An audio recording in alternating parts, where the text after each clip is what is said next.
Good morning, Brew Daily show. I'm Neal Freyman. And I'm Kyle Hagee. Today, Elon Musk says things at Tesla could go from bad to worse. And Amazon buys a company that listens to everything you're saying. Today is Thursday, July 24th. Let's ride.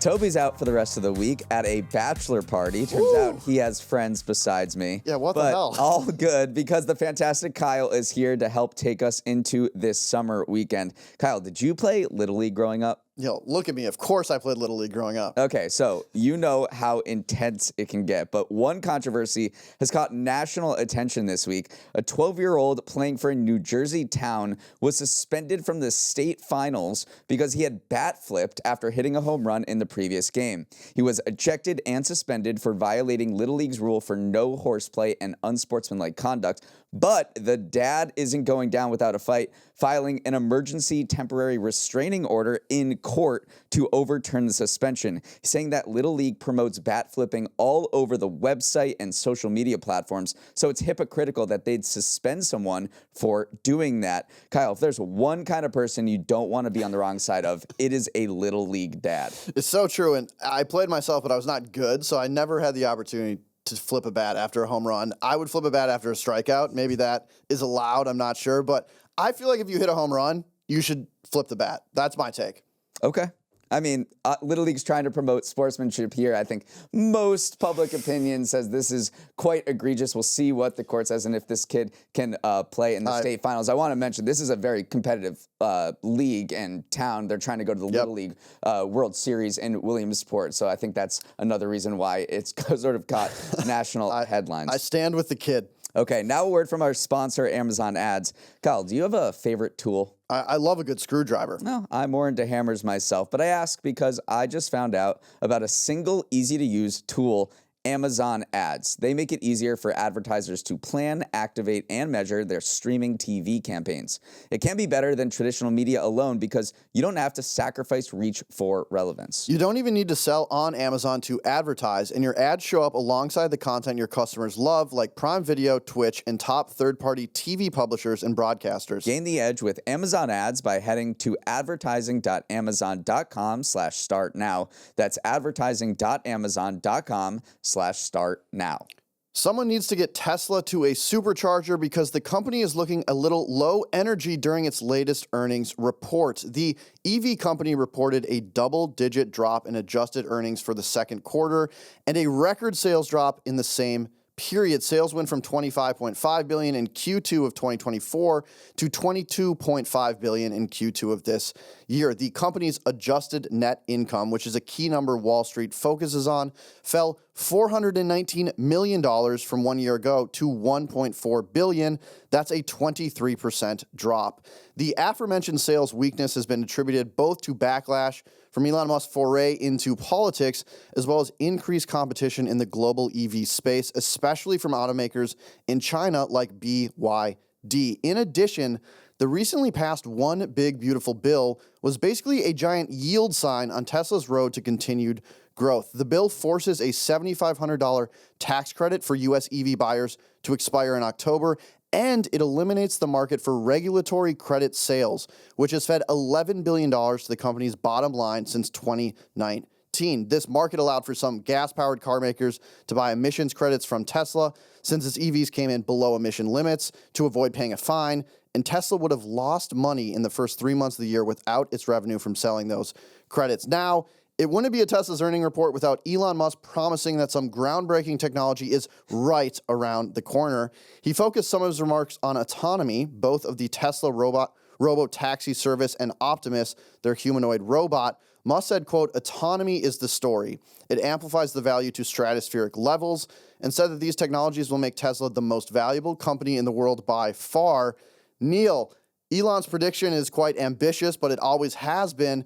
What stood out to you about the recent Tesla numbers? Well, we knew this was going to be a bad earnings report because Tesla already reported its delivery numbers for Q2. This is for its traditional EV business, which it doesn't really want to talk about anymore. That was a 13.5% drop year over year. Investors did not like what they heard on this earnings report. They're not sort of buying Elon's vision for the future 100%. The stock was down more than 6% in after hours trading. Amid all of the optimism about autonomy and humanoid robots, Musk also warned, he said on the call, we probably could have a few rough quarters, but once you get to autonomy at scale in the second half of next year, certainly by the end of next year, I would be surprised if Tesla's economics are not very compelling. What I'm hearing from that is that Tesla's economics are not going to be compelling at all for at least the next year. And a large reason for that is what you mentioned, these regulatory credits are going away. Yep. That was basically pure profit for Tesla because they didn't have to make anything. They just sold, because they make EVs, they just sold these credits to other automakers. They made $1.8 billion over the entire 2024 from these credits, and now that's going to go to zero. And then the $7,500 consumer credit is also going away. Those are more headwinds in addition to the many challenges that Tesla is facing in its traditional EV manufacturing business. Yeah, and there's, it's been much covered, but a decent sense of irony for Musk supporting the Trump administration so much during the campaign, and then the one big, beautiful bill coming in and really hurting a pure profit play for Tesla. The stock has been on a hell of a run, though, in the company. Over the last 18 months, it's kind of started to go a little downhill. But before that, there was only one quarterly year-over-year sales drop for the company before 2024. That quarter was at the height of the COVID-19 pandemic. So an incredible run for the company. And it's a bit of like a meme stock plus an actual valuable product. And I think Elon and maybe the cult of personality has built a really loyal base of investors. And so it's tough to maybe disaggregate the stock price from how the company is performing. The other thing I want to say is, you mentioned this earlier, the play might not be for EVs, but for other elements inside of Tesla. Tesla's core business, auto revenue, fell 16% from April to June, but overall revenue dropped less than that. It fell 12%. This company is now slowly maybe becoming a bet on AI, a bet on energy, a bet on autonomy. And if they can make that pivot, maybe they can continue to see the growth this company's had in the past. Yeah, that's what Elon is promising. They did have a robo-taxi rollout in Austin that investors were anxiously awaiting. That happened last month. That went okay. They didn't provide many details on it on the earnings report, which is probably one of the reasons the stock dropped more than 6%. Elon says that they're talking with a bunch of other cities and states to roll out this robo-taxi service from Austin to places like the Bay Area, Phoenix, other hotspots, but there's also a lot of competition there. Waymo is in all of those places as well. The future of this company, as Elon says, as everyone says, is autonomy. The faster they can get there, the faster they can perhaps stop the bleeding. Global markets rejoiced yesterday after President Trump announced Tuesday night that the U.S. and Japan had secured a trade deal, the biggest fish reeled in yet on the administration's quest to seal agreements with major trading partners before higher tariffs kick in on August 1st. Japan's Nikkei index shot up 3.5%. Toyota climbed 14%, and other Japanese automakers, including Honda, Subaru, and Mazda, posted double-digit gains. U.S. stocks closed higher on hopes that the U.S.-Japan understanding would grease the wheels for more agreements to come. So what's in this trade deal? Thankfully, not Shohei Ohtani. He gets to stay here. The headline is the U.S. will place a 15% tariff on Japanese exports, a lower rate than the 25% that Trump had threatened. And crucially, tariffs on Japanese cars and auto parts, which had been at 25%, will be lowered to 15% in line with other goods, which is why you saw those auto stocks pop yesterday. Vehicles had been a major sticking point during negotiations because of how important they are to Japan's economy and its export base. Around 80% of Japan's trade surplus with the U.S. is in cars and auto parts. In exchange, Japan pledged to invest $550 billion into the U.S., and while the details are scarce, it looks like this investment will take the form of a sovereign wealth fund type vehicle that will finance projects in America handpicked by Trump. Japan has also agreed to open more of its markets to U.S. vehicles and rice. All in all, analysts viewed this agreement as an optimistic sign that the U.S. would come to terms with other trading partners, particularly the EU, before those higher reciprocal tariffs go into effect next week. At the same time, it also establishes a 15% tariff as the effective baseline for negotiations, which is much, much higher than tariffs on Japan before. It was 1.6% previously. Yeah, this was really big news, obviously, and I see the sizzle. I want to see some of the steak when it comes to the details, particularly of this $550 billion investment in the U.S. During the negotiations, the administration had this big card that was outlining what they were going to get from it. Originally, it said $400 billion. Someone had crossed it out and wrote $500 billion, and then Trump on Truth Social put $550 billion. So I want to know what the actual number is. And then there's some, I think, disagreements around what makes up that investment pool. Is it Japan just giving us $550 billion? Trump called it, quote, a signing bonus at an AI summit on Wednesday. Andy LaPerriere, the head of U.S. policy research at Piper Sandler, said that Japanese officials are, quote, describing it differently when it comes to that investment plan. Japan's leaders, he said, see the $550 billion figure as a cap and inclusive of government loan guarantees. So I think good momentum for U.S. and Japan. I'm very curious about the details that will follow. I think the big story here, though, is the shifting of the quote-unquote Overton window on tariffs. You mentioned that the rate used to be, super, super small when it comes to a tariff rate on Japan. Now we're seeing 15% as almost a victory, even though if it was originally announced at 15% 6 months ago, markets would have been spooked. So Trump really has normalized these higher baseline tariff rates, and I think that is truly the big story. Right, because now the U.S. wants to take what it just secured with Japan, go out to other countries, other major trading partners, and say, look, this is what we expect in a trade deal. Yep. Japan gave this to us. They're our fifth largest trading partner. Now let's go to our top largest trading partner, the European Union, and that is the biggest fish left in the pond. We heard yesterday that there was progress on the U.S. and the EU moving to a deal that would net out at around 15% tariffs on, and there would be certain exemptions going back and forth. It was interesting how this particular deal was received in the American auto manufacturing community. They were actually a little ticked off. Tariffs are supposed to help domestic manufacturing, but they said, and this is the lobby that oversees or that represents GM, Ford, and Stellantis. They said any deal that charges a lower tariff for Japanese imports with virtually no U.S. content than the tariff imposed on North American built vehicles with high U.S. content is a bad deal for U.S. industry and U.S. auto workers. What they're talking about is there's currently 25% auto tariffs from Canada and Mexico, where they make so much of their cars and bring them into the United States with certain exemptions. There's also 50% tariffs on steel that is remaining at 50%, and that's what they use to build cars. Meanwhile, when this deal, Japanese cars have a tariff of 15%, which is lower than both of those rates. So they're a little ticked off. That said, all of their stocks gained yesterday on the hopes that more deals would be reached and overall tariffs would not come out to this worst case scenario. Right, and all you have to do is look at the market too about how this was received in terms of Japanese car companies. Toyota popped 14%, Honda rose over 11%. So good news for the Japanese auto market.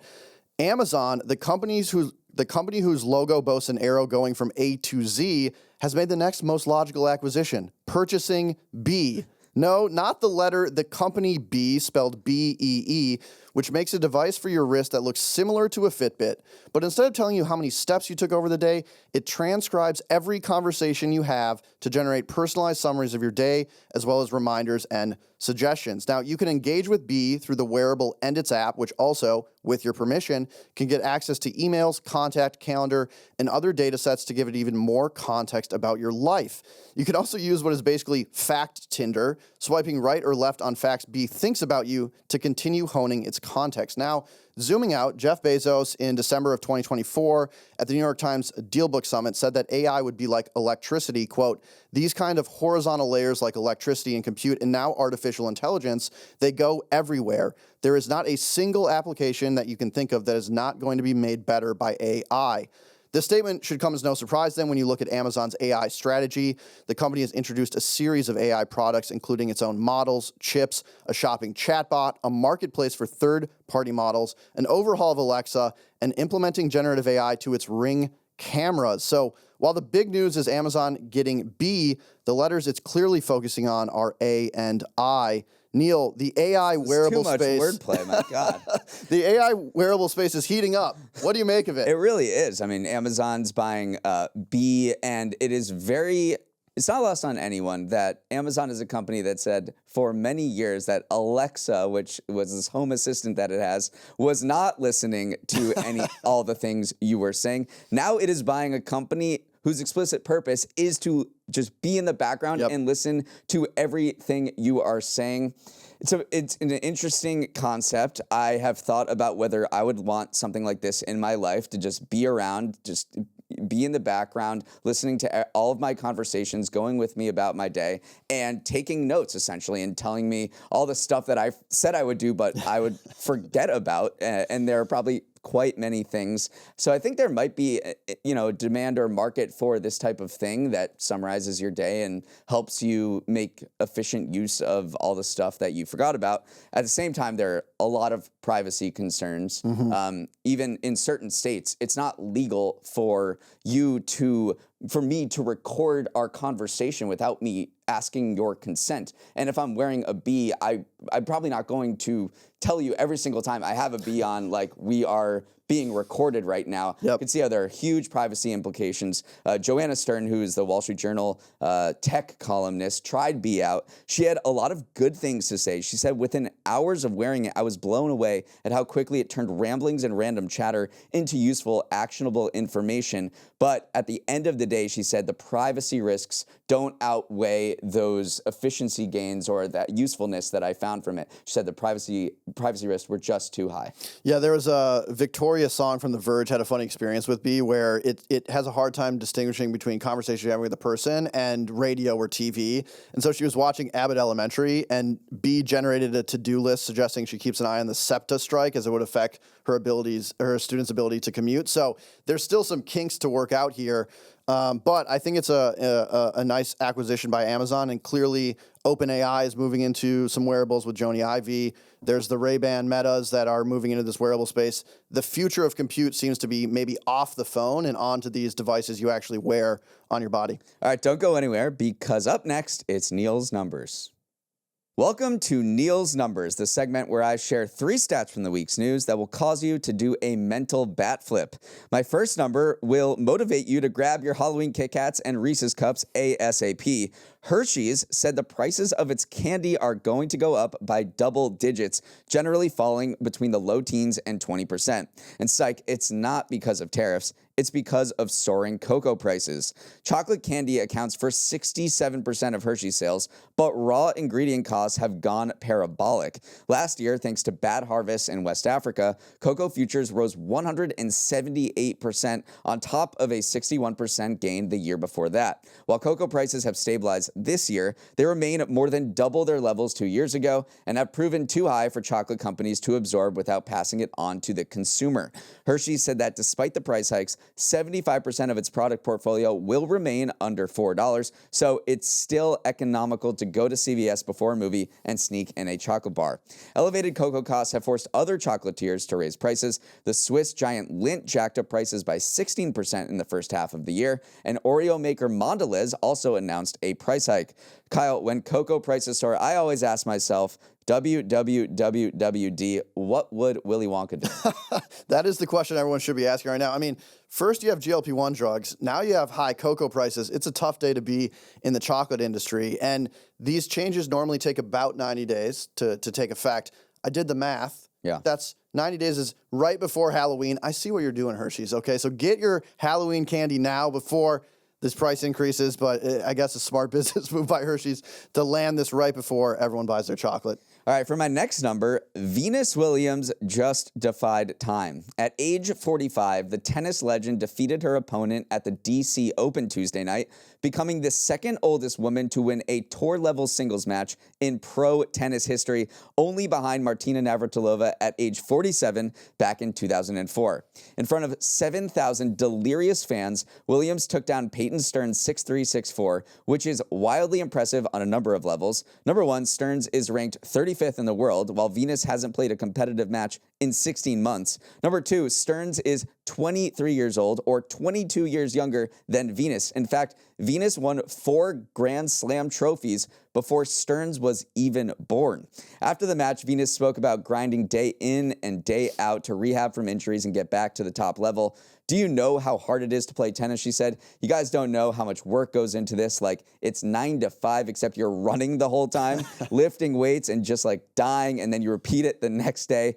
Seems like the literal blood, sweat, and tears paid off, but the road doesn't end here. Venus will take on the 24th ranked player in the next round tonight. Yeah, I mean, she is a legend, and I think we're seeing a trend where athletes are able to extend their playing lifespan well into, their 40s. You see LeBron in the NBA, Venus here in tennis. I could probably podcast into my 70s. So the elite athletes are going longer. It's funny, in a viral clip, Venus was saying that she saw her Cobra bill, and she was like, okay, I got to get back in to get these benefits on. So lots of complaints about the U.S. healthcare system, but one thing about Cobra, it's very motivational. So good luck to Venus. For my final number, think about how great life would be if you didn't get allergies. Well, there is a way to avoid the seasonal sniffles or eat all kinds of food you want. You just need to be Amish. According to the Washington Post, the Amish are remarkably resistant to allergies. Just 7% of Amish children had a positive response to one or more common allergens, compared to more than 50% for the entire U.S. population. And there's one Amish community in northern Indiana that scientists consider one of the least allergic populations ever measured in the developed world. So what's going on? Why do the Amish breathe easy while the rest of us sneeze, wheeze, and break out in hives? Researchers led by Carol Ober, chair of human genetics at the University of Chicago, suspect it has to do with the amount of exposure young Amish children get to farm animals or barns.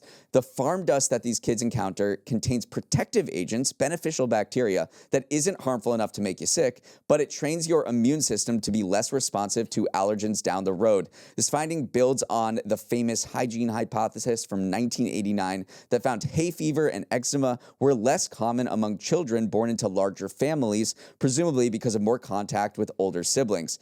For the big takeaway, one of the authors said, I don't know that we can give every family a cow, but we are learning from these time-honored and very stable environments what type of substances and exposures are needed. Yeah, super interesting. I had not heard of the quote-unquote farm effect before I read this story, so really, really interesting. I feel like I have a billion-dollar business idea for the Amish. They already dominate the furniture market. They need to come out with an Amish farm dust supplement. I feel like that would absolutely rock in today's landscape where people are super interested in supplements. So if any Amish people, or you know of any Amish people, send them that idea, because it's a billion-dollar business. Well, that is the reason that they're doing these studies, these researchers at the University of Chicago, because they want to study allergen-resistant populations to see if they can get and create treatments from them to help out the rest of us that are suffering through spring. So they're trying to maybe create essential oils or other type of concoctions that borrow this farm dust that makes kids so resistant, and then eventually maybe bring it to the market and make some money off of it. Okay, let's sprint to the finish with some final headlines. Uber is trying to make its ride-sharing service a safer experience for women. Yesterday, the company rolled out new features that aim to make it easier for women to ride with drivers who are also women. First, when a woman opens up the app, they'll see an option allowing them to request a woman driver. They'll also be able to adjust their settings to signal a preference for a woman driver whenever they call an Uber. And then on the driver's side of things, women can also adjust their settings to request women passengers. The features are rolling out in the next few weeks, beginning in LA, San Francisco, and Detroit. It's about giving women more choice, more control, and more comfort when they ride and drive, an Uber VP said. In Uber's latest annual safety report, which covers 2021 and 2022, it said there were more than 2,700 incidents of serious sexual assault and misconduct, a 22% drop from the previous report. Yeah, it's important to note, too, that this women driver preference feature was actually unveiled in 2019 in different countries. It's now up to 40 different countries. And the real challenge for Uber here will be making sure that there's enough supply and demand of women drivers and riders to make this feasible, because if not, then your wait times are going to go up, your prices might go up. But I think the idea is really, really solid. You just mentioned some statistics that this feature is hoping to mitigate. Finally, when it comes to the worst traffic in America, the Beltway has toppled the 405. An annual ranking from Consumer Affairs found that Washington, D.C. overtook Los Angeles as the U.S. city with the worst traffic, with the average daily commute clocking in at 33.4 minutes in the nation's capital, compared to just over 30 minutes for Los Angeles. The survey authors said that Trump's return to office mandates contributed to D.C.'s traffic woes, while bus and train use is still far below 2019 levels. Rounding out the top 5 worst cities for traffic after D.C. and L.A., Miami, San Francisco, and Atlanta. Neal, I have maybe a hot take here. What do people do on their drive to work? They listen to podcasts. Congestion is good for business for us, so I want more traffic. I want it everywhere. And about a 30-minute commute is perfect because that's the length of the podcast. Well, if you don't want traffic, unlike Kyle, you can head to these cities because they had the least traffic congestion of any in the United States. Rochester, New York, number 1, then Salt Lake City, then Cleveland, then Hartford, then St. Louis. And I was in Cleveland recently, and this is true. I believe this study wholeheartedly because in downtown Cleveland, I did not see a single car. That means no one's it was just buses. It was crazy. I've never seen anything like it. There was no private cars in downtown Cleveland. It's kind of a ghost town, a little spooky. Great city. Maybe much of the activities happening in the suburbs, but downtown there were just no cars, and I'm not surprised that it is one of the least congested cities in the country. Okay, that is all the time we have. Thanks so much for starting your morning with us, and have a wonderful Thursday. Kyle, appreciate you as always for joining us. You're clearly not shy around a microphone. It's true, Neal. I sometimes hop in for this show, but I do have a weekly show at Morning Brew called Per My Last Email. It's all about career advice, work-life tactics, and tips. We've been running that for about a year, and so we'll drop a link in the show description if you want to get more of me in your earbuds. And thanks for having me on. Awesome. And if you have any other thoughts on today's episode, send an email with questions, comments, or feedback to Morning Brew Daily at morningbrew.com. It is time to reveal the next clue for Password, the game we're running this week, asking you to find a secret word from a series of hints. So open up your notes app with the clues from the past few days and write down this next one. The password opens with the sound of a greeting. The password opens with the sound of a greeting. Hopefully that clinches it for you, and when you think you've got the answer, head to the form in our show description to submit for a chance at the prize. Let's roll the credits. Emily Milliron is our executive producer. Raymond Liu is our producer. Our associate producers are Olivia Graham and Olivia Lake. Hair and makeup is stuck in traffic, hopefully listening to the show. Devin Emery is our president, and our show is a production of Morning Brew. See y'all tomorrow.